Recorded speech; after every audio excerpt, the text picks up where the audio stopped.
Hi, I'm Bob Piorun, and today's lesson concerns the circle of fifths. The circle of fifths is, as I say in my guitar instruction book, it is an illustration of the symmetry of music. In plain English, that means it's a picture of the way things tend to work in music. And for the traditional people that might have seen it the other way, sometimes you may see it going the opposite way, C, G, D. It could be called a circle of fifths, a circle of fourths. You can go around either way. I choose to use this manner where each chord is the 5 chord of the next one, but that's just my way of looking at it. So you might see it going around the other way in other instruction videos and so on. But I'll explain why I use this particular method. Anyways, when I was a younger upcoming musician, I often saw this and didn't quite understand it, and I didn't really get an explanation from any of the older musicians. And probably the reason for it is the circle of fifths is more than one thing, so it's hard to say in just a few words what it is. But again, it's an illustration of how things tend to go in music. Let's start with how it's often used to illustrate the keys as they evolve upward with numbers of flats or sharps. Even if you don't know a lot about music, you may know that each key in music has a number of flats or sharps. That's what's called its key signature.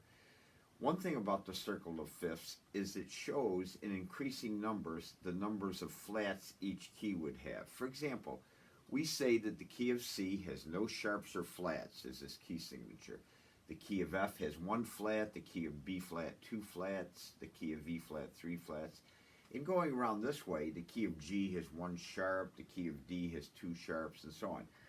So that's one thing about the circle of fifths. It shows us the increasing number of flats and increasing number of sharps.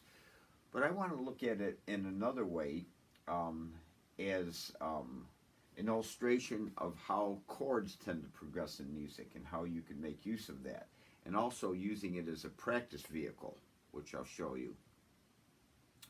First, you have to understand a few basic things about music if you don't. Music is in keys, and whether you're into Bach or Willie Nelson or Metallica, basically most of the music we listen to is based in a key. And that means the strongest sound would be what the key is. For example, if we say something's in the key of C, we mean it's based around a C note, and probably its main chord is C. In each key, there are 3 main chords. Musicians call them the 1 chord, the 4 chord, and the 5 chord. For example, in the key of C, the 1 chord is C, the 4 chord is F, and the 5 chord is G7. That means in each key we have 3 main chords. Now the 1 chord, it goes without saying, would be the strongest chord because it is the sound of the key. For example, if I'm in the key of C, it goes without saying the strongest chord is C. But what's the next strongest chord in C? Well, it's G7. And there's a reason for it. The 5 chord, in this case G7, wants to lead back to the 1 chord. If you played a series of those 3 chords, maybe C, F, C, G7, you'll notice that the G7 longs to go back to the C chord.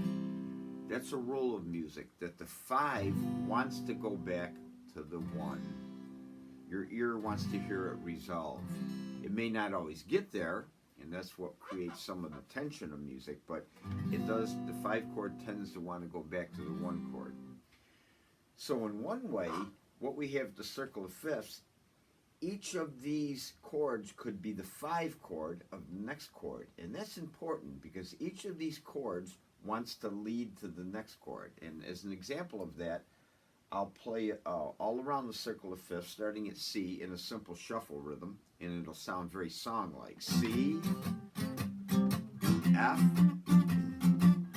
B flat, E flat, A flat, D flat, G flat, or F sharp, B, E, A,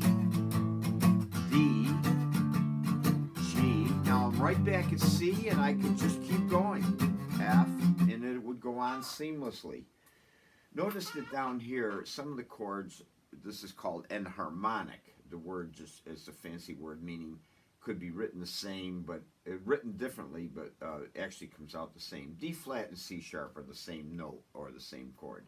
G flat and F sharp are the same note or the same chord. You may see them referred to as one or the other, so I have them both listed there. Well, anyways, what we have here then, one thing about the circle of fifths is each chord wants to lead the next chord all the way around. So all these chords sound very well together, going right in order. For example, let's take a song. I'm going to take a song in the key of G. I'm going to start on a G chord. Then I'm going to go way down here to B7. Now, the reason I'm using seventh chords, the 5 chord in each key tends to be a seventh. We could just use B, but I'm going to use B7. Now, what I want to show you, I'm going to start in G to establish the sound of the key, and then I'm going to go B7, which leads to E7, which leads to A7, which leads to D7, brings me right back to G. And it's going to sound very good. G, B7, E7, A7, D7, and I'm back at G. Now, that forms the basis of a lot of songs, and as a matter of fact, even smaller segments of that will show up in songs. For example, let's go back to, I think, the 20s with 5'2" would follow that progression. G, B7, E7. That particular song stays on E7 longer, so A7, D7, G. Now, the next part of the song, it's an AABA song, which I'll explain in other lessons, meaning that that's all going to repeat again. So I'm going to do it again. That would be the second verse of 5'2", A7, D7, now I'm back at G. Now, many songs, after they use 2 verses, will have a bridge or middle part. And the bridge of that particular song, 5'2", actually also employs a circle of fifths. It goes to B7 for 2 measures, to E7 for 2 measures, A7 for 2 measures, and D7 for 2 measures, which leads us right back to the beginning of the song. G, B7, E7, A7, D7, now I'm right back at G.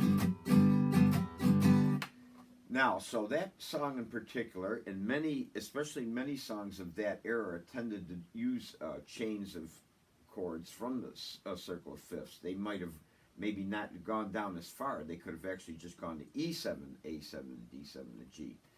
And by the way, that keeps showing up today in songs. For example, I believe 5'2" is from the 20s, moving into the 60s with the song Blue that was made famous later by Leanne Rimes.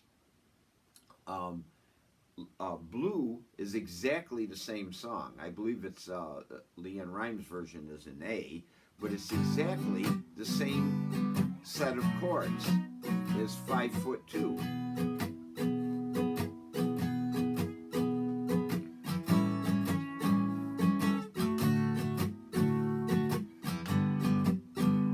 A D7, then I start again. Now both of those songs stay on the E7 twice as long, so that's why I'm doing that. A7, D7, and back to G. And again, just like 5'2", Blue by Leanne Rimes does the same bridge. It goes B7, E7, A7, D7. So this set of chords shows up repeatedly in music. What I like to show my students is what tends to happen in music. I use the word tends a lot because music is not science. You don't have to do anything when you're writing a song. We don't have to employ the circle of fifths. This is what tends to happen. The good thing about knowing what tends to happen is then you see the things that aren't the tendencies. For example, if you wrote a song, you could go C, down to B, down to B flat, down to A. You could go down chromatically. It's totally up to you what you want to do. But I'm trying to show you what tends to happen in music. That the 5 chord tends to want to move to the next chord and so on. And that shows up in a lot of songs, and it'll give you a better understanding of the song and how music tends to work. Another way I like to use the circle of fifths is as a practice routine. I'll give you an example. When if I hit a short lick, or well, it could be a lick of any length based off a chord. For example, I'm going to do a little C lick. This again is in my book. It's a very short cliche. I'm going to use a C chord that's the same as an F chord at the 1st fret. I'm just going to move it up to the 8th fret, which makes it C. Because this little F is movable, just like a bar chord. It is actually part of the main bar chord. F, G, A, B, C. Well, we can get a lot of licks off of this little chord. For example, here's a simple cliche.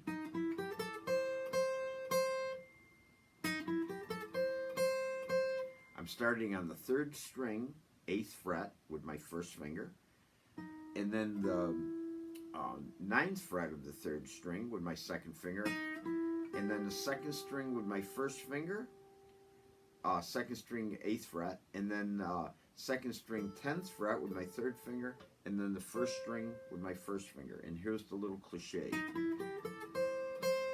Based off a C chord, and it will go with the C chord, meaning when someone is playing C on another instrument, you can play this lick. This is a cliche, could be used in a blues, could be used in a country tune, whatever.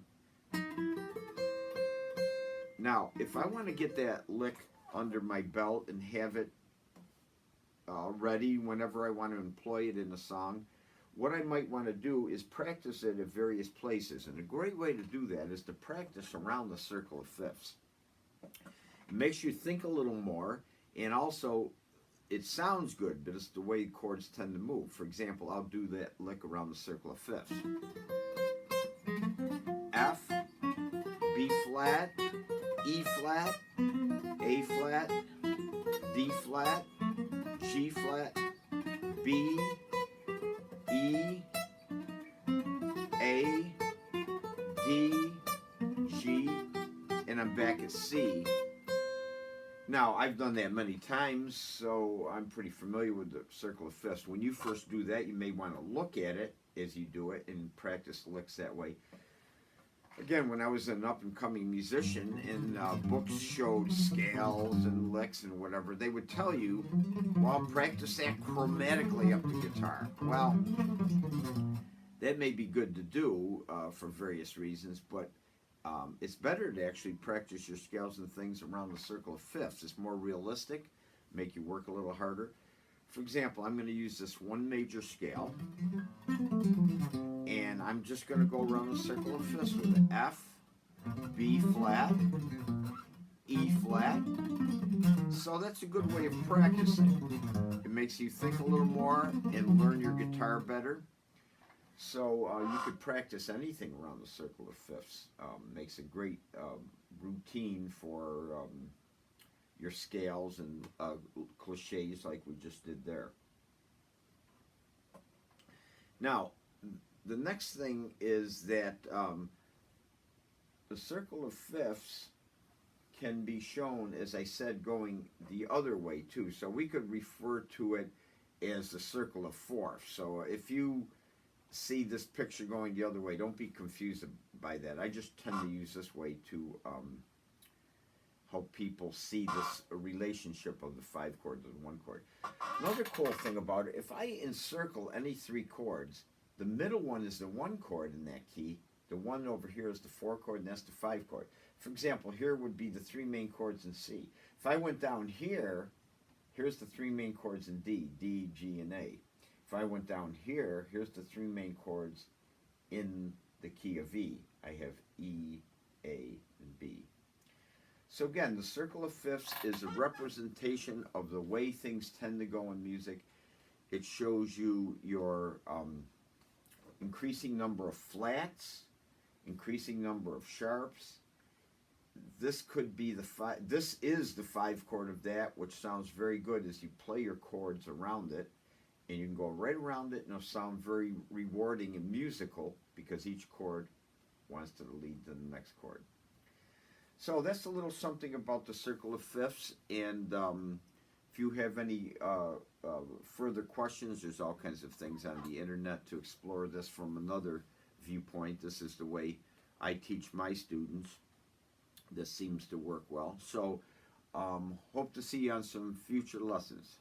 I'm Bob Piorun, bobpiorun.com, or you can find me on Facebook, BOBPIORUN. I have a couple of guitar books out. If you're interested, you can get a hold of me and check out my books. Thank you very much.